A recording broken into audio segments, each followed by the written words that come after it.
Heart attack case study, diagnosis and treatment.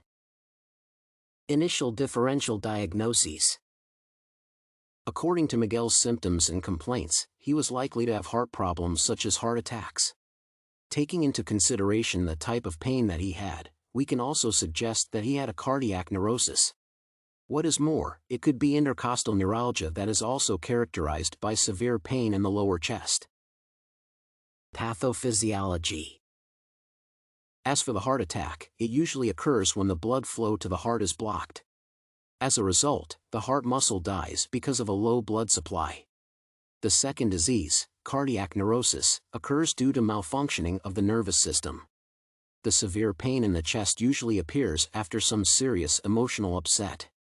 Intercostal neuralgia is connected to the serious damage of intercostal nerves. It can develop as a result of earlier inflammatory processes or contagious diseases. Specific history questions. To be sure that it is a heart attack, I will ask the patient if he feels dizziness or breath problems, as the combination of these symptoms with severe chest pain is usually a strong sign of a heart attack. To be sure that the patient has cardiac neurosis, I would ask if he has choking spells and a strong sense of panic, as these symptoms are very common for the disease.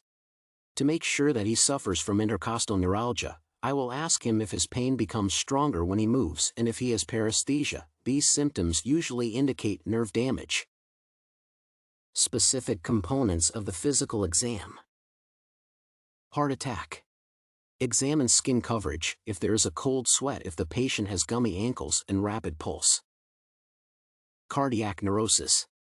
Measure a body temperature, it is usually high, and ensure that the patient has a sense of shock. Intercostal neuralgia. Perform the palpation of intercostal space, it should cause severe pain. Expected history and physical exam findings for one diagnosis.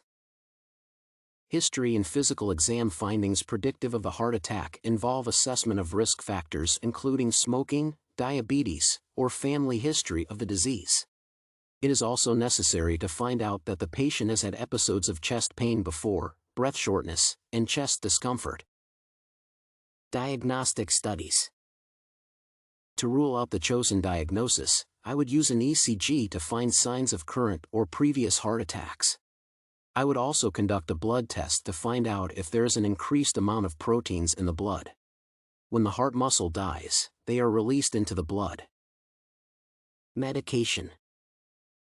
Many medications can be taken, but first of all, I would prescribe 160 to 320 milligrams of aspirin daily, orally. Recommendations to the patient.